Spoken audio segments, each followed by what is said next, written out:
Okay everyone, it's finally here, the Sinister Gates Artist Series. It's long overdue.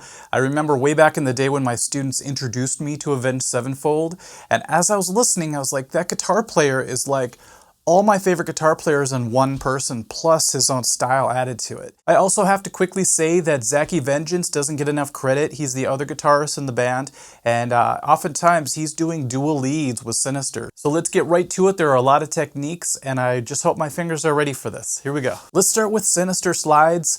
When you listen to some of their tunes, especially Afterlife, you could really hear the sliding becoming a huge part of their sound and style.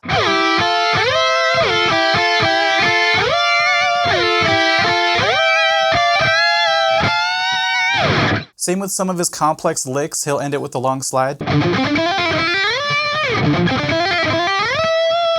My students decided to go with Shepherd of Fire for one of our concert songs, and I was a little bit nervous. I'm like, that sounds like an intense solo, you know, it's gonna take a lot of practice. One part I really love though is what I call the doom bend, and that's where you bend a single note up, you strike two strings and come back down with two.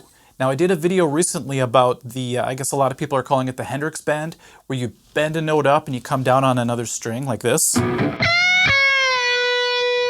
But this is different. This one you actually play both notes as it's coming down. It sounds like this. You can also hear this from Stevie Ray Vaughan or Dimebag Darrell. It's just a really cool way to add some chaos to your bend. I tend to go a little crazy with my whammy bar, and so it's really cool to hear somebody use it in a more subtle, dynamic way, and he does this really well in this example.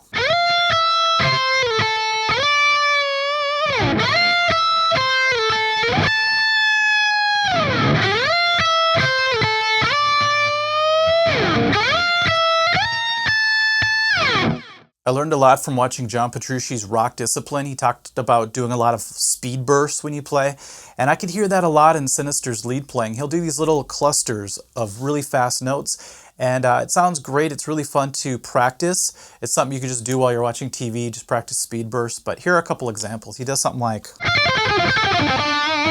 hear that huge pentatonic burst at the end, and then he'll just do these little clusters, like I said, like... It's a great way to develop your speed by doing these bursts, and then you could elongate them later to do longer passages. I did a video about my all-time favorite riffs, and I played this one incorrectly, and a lot of people let me know right off the bat, and it was missing the tritone, which sounds really evil, so I was doing it this way.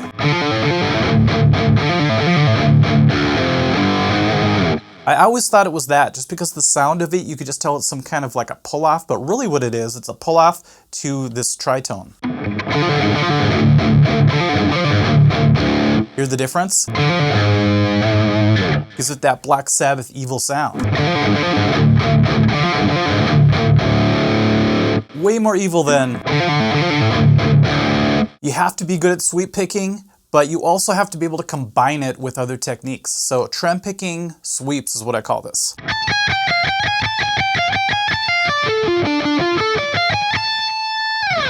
Practice at first, get it down, the idea of it, then speed it up and it sounds pretty chaotic, which is what I think he was going for. The hardest part of that is you're trem picking really fast and then you have to control the pick for your sweep. That could be a little difficult. I love the sound of repetitive chromatic runs where you just put three notes together, let's say half step apart, and it sounds like this. You're gonna hear this quite a bit in Synyster's solos. Now, when I do this, it sounds like some kind of Looney Tunes effect. Someone's about to run away or something like that. But put into context, it could really add an interesting sound to your licks. Speaking of combining techniques, let's do a sweep to a bend, which he does quite a bit.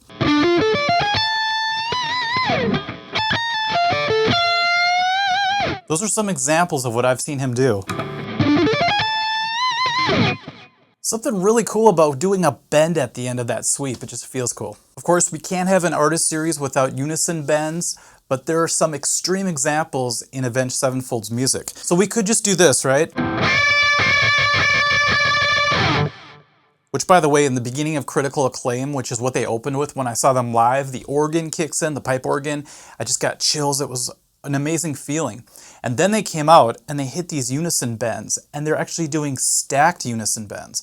So SYNYSTER's playing one of them, and then Zach's playing the other, and together it just creates ultimate chaos. So usually unison bends are just single, like, which is cool enough, but when you stack them together with another guitarist, you get this. A great way to practice your bends is to do them with a metronome and try to be really rhythmic about it. And these rhythmic bends really make this solo stick out for me. It also copies what the vocals did earlier, so it's a cool way to practice vocalizing with your guitar.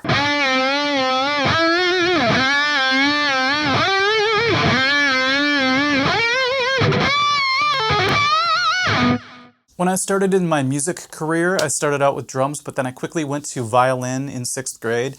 And we would do this bowing trick where we would go back and forth between two strings. And he does this in a very cool classical way when he does this example. That's just part of it. We used to practice going like... And with a bow, that could get really crazy. So this is a really cool classical sound. If you can implement this into your solos, you can get some of that feeling too. Double picking. I'll never forget being in the studio and just having to do this and failing. Sounds like The Who, right? Baba O'Reilly. But it was just an overdub in the background. I was so embarrassed that I couldn't get my right hand to coordinate with that I went home and practiced with a metronome for the next week, and I finally got it. So I loved hearing it in this example. There were times where I swore they were doing sweep picking, but they weren't. And so I call this non-sweep picking arpeggios. And so this part right here, this example, it sounds like he's going... See, it'd be easy to sweep pick that part. But if you watch them live, you could watch both of their picking hands and they're just picking normal. So instead it's actually this. Try that and see if you can keep up with the sweep picking sound, but with actual alternate picking. It's a great challenge. You could sometimes hear these artificial harmonic dive bombs going on for a long time behind either the vocals or a main riff. And I'm kind of cheating today. I'm going to be using this Sustainiac pickup versus standing in front of my amp and getting the feedback, but you'll get the idea.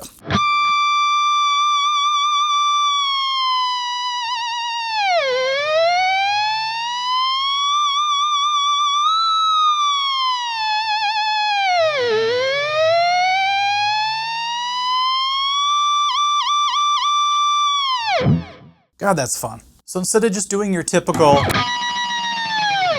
dive bombs, this is actually a way to layer it behind whatever you're doing, so it's a cool effect. I love to practice my chord progressions using arpeggios, and when I first heard this song, I think it was on Guitar Hero 2, I thought it sounded a little bit corny at first. And then I got used to it, I just realized it's part of their sound, and it's just playing the chords but with slow arpeggios.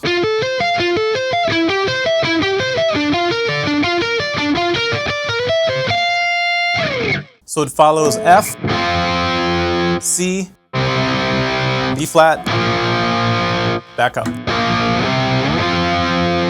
I recently had somebody comment on one of my videos that the spider exercise was worthless, it's not musical, and I have to disagree because I love guitarists like John Petrucci and of course SYNYSTER, and SYNYSTER Gates uses it really great in this example. He does something like this.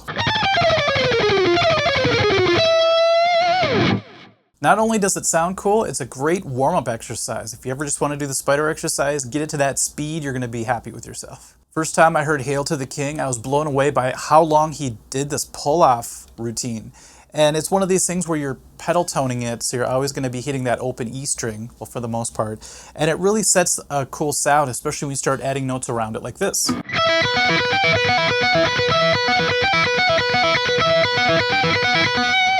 Sounds almost like a synthesizer or a keyboard of some kind.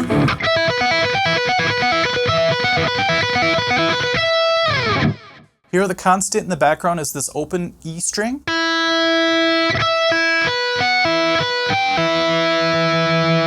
It reminds me a little bit of Wasted Years by Iron Maiden, that same effect of playing to an open string or Thunderstruck, for example, and I really love the sound of it. Now, growing up loving Kirk Hammett, Randy Rhoads, I loved it when I heard them using this technique. Sometimes I'll say them, by the way, because remember I'm talking about Zacky Vengeance as well for a lot of these examples.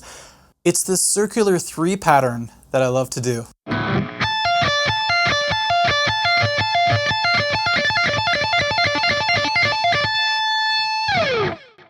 Isn't that cool sounding? Now if you move it around, it sounds a little bit more like what he does.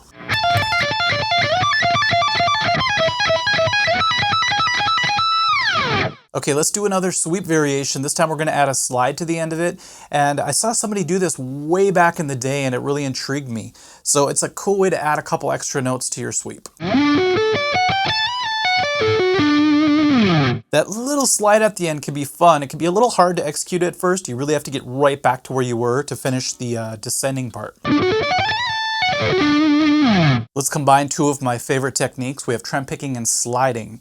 And I love the way he does this on one string. It can take a lot of effort to get it at first, but once you relax and keep that tremolo picking going, it's actually a pretty easy technique.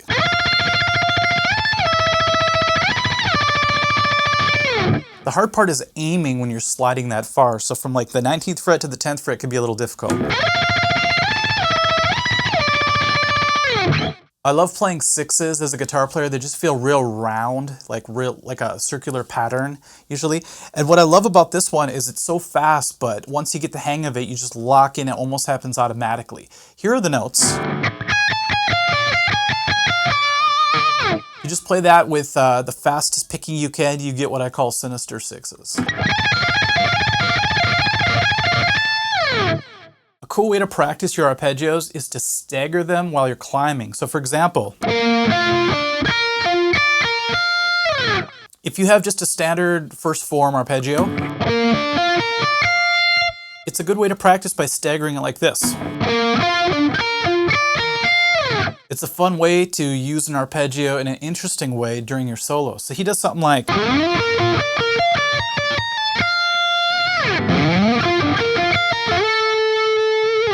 I did an interview with Roger Fisher from Heart one time, and he taught me this particular technique. It seems like a small detail, but it makes a big difference in the dynamics of what you're playing. And SYNYSTER does this a lot, but specifically in the solo, he'll go... So did you even notice what I did? It's very subtle. Instead of just going like this, I went like this. See that little reverse rake in the beginning? So it's really just the high E muted and then hitting the note you're intending. In the Barracuda example, Roger Fisher goes like this. Without it, it would just be... which is what I used to do, and when he heard me do that, he's like, no, it's missing something. At the end of Seize the Day, he does octave taps, which I thought sounded really cool because I love the sound of synthesizers, as you guys might know, and so doing this sounds very electronic synthesizer to me.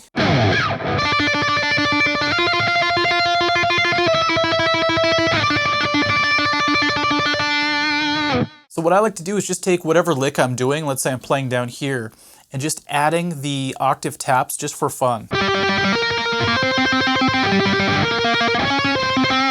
Just kidding. I like to call this busy chords because a lot of people just think when you play an acoustic guitar and you play chords, you're just supposed to strum, sit in the background, and just sort of take up some space by going like...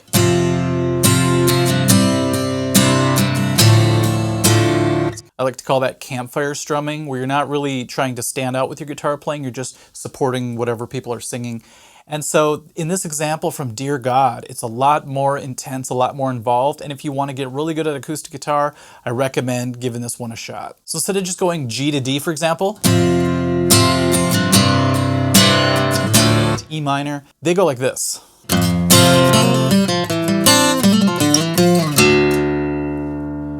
See how much crazier that is? And then when the chords go from C to G add 9 back to D, instead of just strumming the chords, playing Puff the Magic Dragon sounding stuff, he goes like this.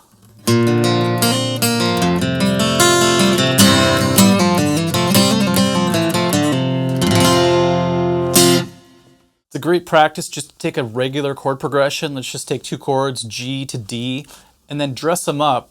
You know, I like to do a lot of Hendrixy type stuff. And if you listen to these kind of pull-offs, it's very Jimmy Page, right?